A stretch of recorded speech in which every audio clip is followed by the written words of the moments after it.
Hello everyone, क्या हाल चाल है आप सबके। Hope you guys are doing really well and welcome back to my channel. Vlog वहीं से स्टार्ट हो रहा है जहां से लास्ट व्लॉग एंड हुआ था, यानी कि अंकल के घर से हम लोग वापस जा रहे थे। सैटरडे नाइट हम लोग अंकल आंटी के घर गए थे, खूब मजा किया था। लेट नाइट घर आए थे और फिर सो गए थे। संडे हम लोग बहुत लेट उठे थे और फिर उठने के बाद हम लोग चले गए थे एक जगह हलवा पूरी खाने के लिए। मैंने एक ग्रुप है उसके ऊपर पढ़ा था कि यहाँ की हलवा पूरी बहुत ज्यादा पाकिस्तान यानी कि कराची स्टाइल की है। एक अच्छी हलवा पूरी की ढूंढ कहाँ कहाँ ले आती है। हाँ, इनके चैनल मशहूर है। इनकी हलवा पूरी का मैंने कहीं रिकमेंडेशन देखा था तो हम आ गए। माहौल तो काफ़ी देसी सा बनाया हुआ है इन्होंने, जैसे लाहौर की देखो पुरानी हवेली टाइप नहीं इन्होंने लुक दिया हुआ, जैसे लाहौर की पुरानी हवेली होती है। देसी रेस्टोरेंट था, काफ़ी वाइब भी उसकी वैसी थी। उन्होंने बहुत ज़्यादा ओल्ड लाहौर स्टाइल दिया हुआ था। हलवा पूरी हमने एक पोर्शन मंगाया था, लेकिन वो काफ़ी ज़्यादा क्वांटिटी में आई थी। एक पोर्शन भी बहुत ज़्यादा था, 3 पूरियां थी उसके अंदर बड़े साइज़ की, और उसके अलावा सालन की भी अच्छी क्वांटिटी। चना सालन हमने इतना अच्छा अभी तक कहीं का नहीं खाया जितना यहाँ का था, बट आलू की तरकारी कम और कतलियाँ ज़्यादा लग रही थी, तो आलू के सालन ने डिसअपॉइंट किया था। और जो पूरियां थी वो भी बहुत ज़्यादा ऑयली थी। सो एक अच्छी हलवा पूरी खाने की तलाश अभी तक खत्म नहीं हुई है। ओके जी, तो हलवा पूरी वगैरह खा के हम लोग वापस आ गए थे। जब वापस आके मैंने ये शामी कबाब का बैटर चढ़ा दिया था और हमने आराम किया, रेस्ट किया, नेटफ्लिक्स देखा। हमारे जो संडेज होते हैं वो लेजी ही होते हैं। ये हो गया अब, और अब शाम हो रही है। अच्छा, इसमें ना मैंने आधा आलू भी डाला था, ये आप लोग देख सकते हैं। वो ना आलू से अच्छे से बाइंड हो जाता है, ये सब कुछ ना बाइंडिंग वगैरह अच्छे से हो जाती है। अच्छा, और बीफ के हैं ये, और दाल मैंने इस बार बहुत कम रखी है। बेसिकली आपको गोश्त ही गोश्त दिख रहा होगा, और ऐसे ही शामी कबाब अच्छे लगते हैं। अच्छा, मेरे पास ना चॉपर नहीं है, पाकिस्तान से लेकर नहीं आए क्योंकि लिमिटेड सामान लाना था, और यहाँ आके भी मैंने अभी तक ख़रीदा नहीं है चॉपर, क्योंकि ज़रूरत ही नहीं पड़ती है। और जो घर है वो किचन इतना छोटा है कि फिर मैं सोचती हूँ कि सिर्फ ज़रूरत का सामान ही लूँ।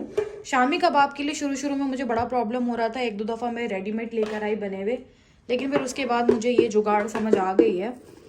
मैं इसको कुकर में बहुत अच्छे से बना लेती हूँ, एंड डोंट वरी मेरे हाथ सारे वॉश हुए हैं।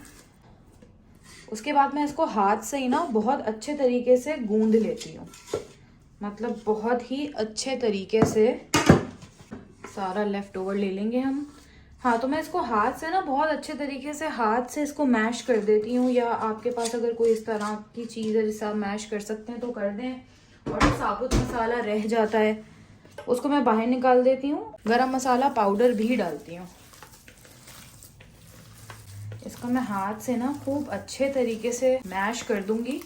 ये बहुत अच्छे से बिल्कुल रेशे वाले कबाब बन जाते हैं। इनफैक्ट चॉपर मशीन से ज़्यादा अच्छे बन जाते हैं। जैसे ये मेरे हाथ में आता जाएगा ना, तो मैं इसको निकाल निकाल के एक साइड पे रखती जाऊंगी, जितना भी खड़ा मसाला मेरे हाथ में आएगा। थोड़ा टाइम कंज्यूमिंग ज़रूर है, मगर अब मशीन के बगैर मेरा अच्छा खासा इससे काम चल जाता है। एंड सेकेंडली कि टेस्ट बहुत अच्छा होता है मशीन से, बहुत बहुत अच्छा टेस्ट होता है। बिल्कुल ऐसा जैसे आप सिल पे बने हुए कबाब खाते हैं, बिल्कुल ऐसा हो जाता है। खड़ा मसाला मैं डालती ज़रूर हूँ क्योंकि उससे खुशबू आती है, मगर वो निकाल देंगे क्योंकि मशीन नहीं है तो पिसेगा नहीं, फिर मुंह में आएगा। थोड़ा तो टाइम कंज्यूमिंग है, मगर काम मेरा चल जाता है और टेस्ट भी बहुत अच्छा आता है। पूरा वीक या 2 वीक मेरे अच्छे सुकून से गुजर जाएंगे। नाश्ते बनाने में भी आसानी रहती है, या अगर आप कार्ब्स नहीं खाना चाह रहे हैं, कुछ नहीं खाना चाह रहे हैं, तो आप 2 कबाब फ्राई करें और मज़े से खा लें, पेट भर जाता है। सो इसलिए शामी कबाब बहुत ज़रूरी हैं। कोई भी काम हो आप आराम से कर सकते हैं, बस तरीका है। अगर हम बहाने ढूंढने बैठ जाएं कि यार मशीन नहीं है चॉपर की, शामी कबाब कैसे बनाऊं, रेडीमेड ही खाते रहते हैं, तो फिर तो ठीक है। अगर आपको आसानी चाहिए तो हो भी सकता है, लेकिन मुझे ऐसा लगता है कि टेस्ट भी ऐसा नहीं मिलता आपको, और वो पैसों में भी बहुत ज़्यादा पड़ता है।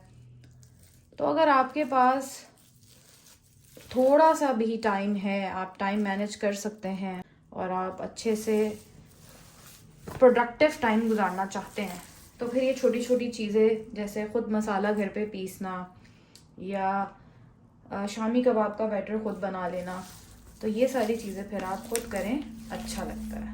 इसको अच्छे से मैंने कर लिया मैश, मुझे काफ़ी टाइम लगा। और अब मैं इसमें हरी मिर्चें, हरा धनिया और पुदीना डाल दूँगी। और इन सबको डाल के भी मैं इसको अच्छे से मिक्स कर दूँगी।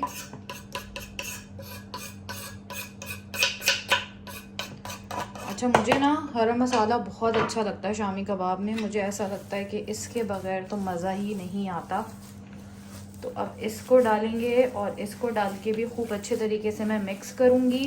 कुछ लोग अंडा भी डालते हैं, पर मैं अंडा नहीं डालती। मुझे ऐसा लगता है कि जब से मैंने ये ऐसे बनाना शुरू किया ना और आधा आलू डालना शुरू कर दिया है, वो आधे आलू का टेस्ट तो कुछ आता नहीं इतने सारे में, लेकिन ये है कि वो बाइंडिंग इतनी अच्छी कर देता है कि फिर मुझे अंडा वंडा कुछ भी डालने की ज़रूरत नहीं पड़ती। आप चाहें तो अंडा डालें, कुछ लोग दही भी डालते हैं, जो आपको सही लगे। ब्रेड क्रम्स भी डालते हैं या खाली ब्रेड को भी तोड़ के डाल देते हैं। बट बग़ैर कुछ ऐड करे, बग़ैर कुछ डाले ही मेरे इतनी अच्छी बाइंडिंग वाले और इतने अच्छे देखें जैसे एक्चुअल शामी कबाब होता है रेशेदार, वो बन जाते हैं। तो फिर मुझे ज़रूरत ही नहीं है। अब मैं इसकी टिकिया बना के और प्लेट के ऊपर रख के उसको फ्रीज़ करूँगी। और क्योंकि फ्रीज़र में जगह कम होती है तो मैं वो फ्रीज़ कैसे करती हूँ वो भी आप लोगों को अभी दिखाती हूँ। ये हो गए मेरे शामी कबाब और देखें कितने मज़ेदार लग रहे हैं। कहीं से भी आप लोगों को लग रहा है कि ये बगैर चॉपर के बने हैं। अच्छा, इनको मैंने इनकी टिकिया बना के, और मैं थोड़ी मोटी सी टिकिया बनाती हूँ, ये पूरा नीचे भी एक ऐसे इनकी लेयर लगा दी है और बटर पेपर से इसको रैप करके इसके ऊपर एक और ऐसे लेयर लगा दी है। अब मैं इसको फ्रीज़र में रख दूँगी फ्रीज़ होने के लिए। ये जब तक फ्रीज़ होंगे, फ्रीज़ होने के बाद जब ये अलग हो जाएंगे तो मैं इन सबको अलग करके बटर पेपर हटा के और फिर अपने ज़िपर बैग में डाल के रख दूँगी, ताकि मेरी जगह भी ज़्यादा ना लें। और ये वैसे भी इतने हैं कि ये मेरे ख्याल से 2 या 3 वीक्स में ख़त्म हो जाएंगे। बस ये मैंने शामी कबाब रेडी कर लिए हैं। और अब मुझे लगता है कि जब शामी कबाब बनाए ही हैं तो इनको थोड़ा सा फ्राई कर लेते हैं। 2 शामी कबाब और वो हस्बैंड और मैं ट्राई कर लेंगे और थोड़ा हमारा इवनिंग स्नैक भी हो जाएगा, क्योंकि हमने हलवा पूरी के बाद कुछ भी नहीं खाया हुआ। तो मैं पूछ लेती हूँ हस्बैंड से, अगर वो बोलते हैं तो ऐसा कर लेते हैं और फिर उसके बाद खाना बनाएंगे रात का। हस्बैंड ने बोला कि हाँ, जब शामी कबाब बने हैं तो चाय के साथ शामी कबाब भी खा लेते हैं। और फिर मैंने शामी कबाब बनाए और ये देखिए मैंने 2 कबाब निकाल के उनको फ्राई करने के लिए रख दिया। मैं शामी कबाब थोड़े से ज़्यादा ऑयल में फ्राई करती हूँ, नहीं करना चाहिए, लेकिन भाई शामी कबाब अच्छे से फ्राई ही नहीं होते, अच्छी सी कोटिंग ही नहीं होती अगर आप उनमें थोड़ा अच्छी क्वांटिटी में ऑयल ना रखें फ्राई पैन पे। तो बस इसको मैं अच्छे से फ्राई करूँगी और इसको फ्राई करके हम दोनों एंजॉय करेंगे मज़े से। अच्छा, जब मैंने शामी कबाब फ्राई कर लिए और चाय वाय बना ली और हम लोग टेबल पे बैठे तो फिर मुझे हस्बैंड ने याद दिलाया कि मैंने तो फ्रूट चाट भी बना के रखी हुई थी। एक्चुअली मैंने फ्रूट चाट कल बनाई थी और वो हम लोगों ने थोड़ी सी खाई थी और फिर उसके बाद हम लोग अपने काम वाम में लग गए थे, बिज़ी हो गए थे, तो वो अभी लेफ़्ट ओवर रखी हुई थी। बस फिर मैंने कबाब के साथ साथ जो फ्रूट चाट है वो भी अच्छे से निकाल ली थी और हम लोगों ने ये हमारा चाय के साथ स्नैक खा लिया। वैसे हम लोग शाम की चाय नहीं पीते हैं, ये सिर्फ वीकेंड पे ही कभी कभार होता है और मोस्टली वीकेंड पे भी नहीं होता। ये देखें कितने प्यारे से मेरे कबाब रेडी हो गए। शेप पे मत जाइएगा, टेस्ट बहुत मजे का है। खैर, मैं आप लोगों को बता रही थी कि हम लोग शाम की चाय नहीं पीते, हमारे यहाँ इस तरह का कोई कल्चर नहीं है। मैं ग्रीन टी जरूर लेती हूँ शाम में, बट ऐसा नहीं है कि चाय बनेगी और चाय के साथ कुछ खाया जाएगा। हम बस सिर्फ अपने अपने ब्रेकफास्ट ही करते हैं। दोपहर में हस्बैंड फ्रूट सैलेड वगैरह कुछ ले लेते हैं या कुछ अपनी हेल्दी मील लेते हैं और फिर हम अर्ली डिनर कर लेते हैं, दैट्स इट।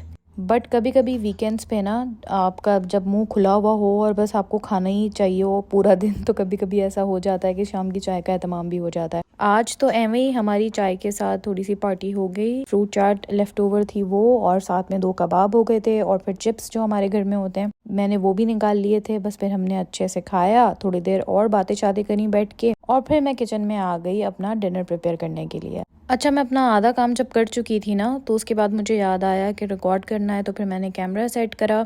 मैं बना रही हूँ आज ग्रीन चिकन, ग्रीन मसाले की या हरे मसाले की चिकन, और उसके लिए जो हरे मसाले का पेस्ट था वो मैं बना चुकी थी। उसके बाद मुझे याद आया कि मैंने वीडियो रिकॉर्ड करनी है। कुछ भी नहीं है, बहुत सिंपल सी बनती है। मैंने ऑयल डाल दिया, ऑयल के अंदर हम अनियन डालेंगे, लेकिन उससे पहले जब तक तेल गर्म हो रहा है मैं आप लोगों को बता देती हूँ धनिया पुदीने की आधी आधी गड्डी मैंने ली है क्योंकि मैं हाफ केजी चिकन बना रही थी। हरी मिर्चा आप लोग अपने टेस्ट के हिसाब से लीजिएगा। और मैंने इसमें काजू भी डाले थे। जी हाँ, मेरे पास काजू रखे हुए थे, मैंने वो भी इसके पेस्ट में डाले थे। आप बादाम भी डाल सकते हैं, उससे थोड़ा क्रीमी टेक्सचर आ जाता है। खाली हरा मसाला रखना चाहें तो वो भी रख सकते हैं। मैं कुछ ना कुछ इसके अंदर जरूर डालती हूँ। अगर कभी बादाम हो तो बादाम, काजू हो तो काजू। आज घर में काजू था तो मैंने काजू डाल दिया। बाकी सब वही प्रोसेस है। तेल गर्म होने के बाद आप उसमें प्याज डाल दें और अदरक लहसुन का पेस्ट डाल दें, अच्छे से उसको भून लें। और अगर मेरी तरह अपने कपड़े बचाना चाहते हैं तो ढक्कन का इस्तेमाल करें, वरना छींटे उड़ती हैं। अभी जब मैं किचन में खाना बना रही हूँ तो हस्बैंड ज़रा नीचे तक गए हुए थे। एक्चुअली उनके एक फ्रेंड ने गाड़ी ली थी तो वो उन्हें गाड़ी दिखाने के लिए आए थे,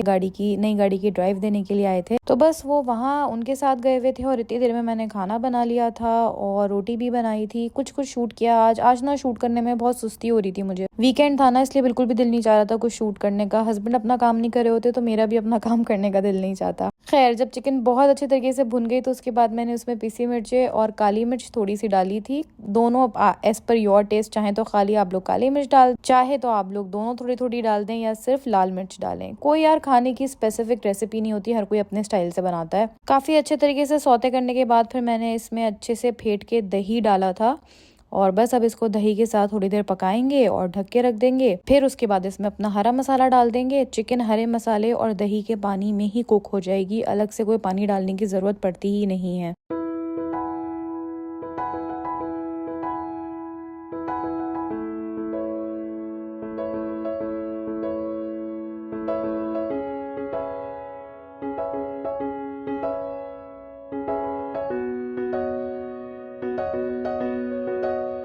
अभी ये मसाला आप लोगों को बहुत ही ज़्यादा ग्रीन ग्रीन लग रहा होगा, लेकिन ये डार्क होता जाता है। जितना ज़्यादा इसका पानी एवेपरेट होगा और ये जितना ज़्यादा भुनेगा, ऑयल ऊपर आएगा, ये उतना ही ज़्यादा डार्क होता चला जाएगा। बस इसको मैंने कुक होने के लिए रख दिया था और बीच में आके मैं देख रही थी कि नीचे से लग ना जाए और हल्का हल्का सा चमचा चलाती जा रही थी ताकि हल्का हल्का भुनता भी रहे। और ये देखें, जैसे ही गंदा होता रहता है मैं हाथ के हाथ साफ करती रहती हूँ। मेरा अजीब नफसियाती पना है। खैर, मुझे याद आ गया अचानक से, मैंने नमक तो डाला ही नहीं था। शुक्र बचत हो गई, मैंने नमक डाला और मुझे याद ऐसे आया कि मैंने गरम मसाला डालना था। जब ये अच्छे से भुनने लगे तो उसके ऊपर गरम मसाला डालना था। उसी वक्त मैंने नमक भी ऐड किया है, आप चाहें तो नमक पहले ही ऐड कर दें। बस मजेदार सी मेरी ग्रीन चिकन तैयार हो गई थी। आप लोग देख सकते हैं कितनी यमी लग रही है। बिल्कुल मसाला ऐसा ही मुझे चाहिए था, ना ज्यादा शोरबा शोरबा और ना बिल्कुल ही बोटियों से लगा लगा, बिल्कुल परफेक्ट। भुन भी बहुत अच्छे तरीके से गया था। बस इसको सर्व करेंगे। सर्व करते हुए आप अदरक को बारीक बारीक काट के डालें, बहुत मजे का लगता है। अच्छा, हस्बैंड वापस आए ना तो वो अपने साथ क्रिस्पी क्रीम डोनट्स लेकर आए थे और मेरा बहुत दिनों से बहुत दिल चाह रहा था खाने का। फाइनली वो लेकर आ गए, दिल खुश हो गया।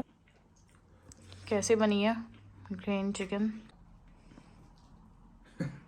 मजे की। कैसी है? मजे किया? बहुत मजे की। और ये देखें मेरे लिए क्या आया, क्रिस्पी डोनट्स, वो भी दो दो।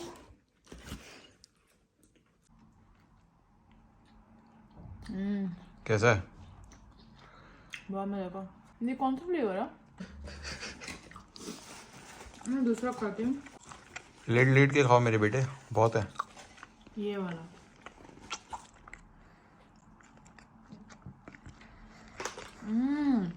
चॉकलेट, बोस्टन क्रीम टाइप का है। अंदर चॉकलेट है। तो बस ऐसे ही हमारा सारा दिन खाने पीने में ही निकल गया। हम लोगों ने इतनी ज्यादा ओवर ईटिंग करी और बहुत सारा खा लिया। बस यही था आज का हमारा खाता पीता व्लॉग। अगर पसंद आओ तो लाइक जरूर करिएगा, चैनल को सब्सक्राइब कर दें, अपनी दुआओं में याद रखिएगा। कल मिलेंगे, अल्लाह हाफिज।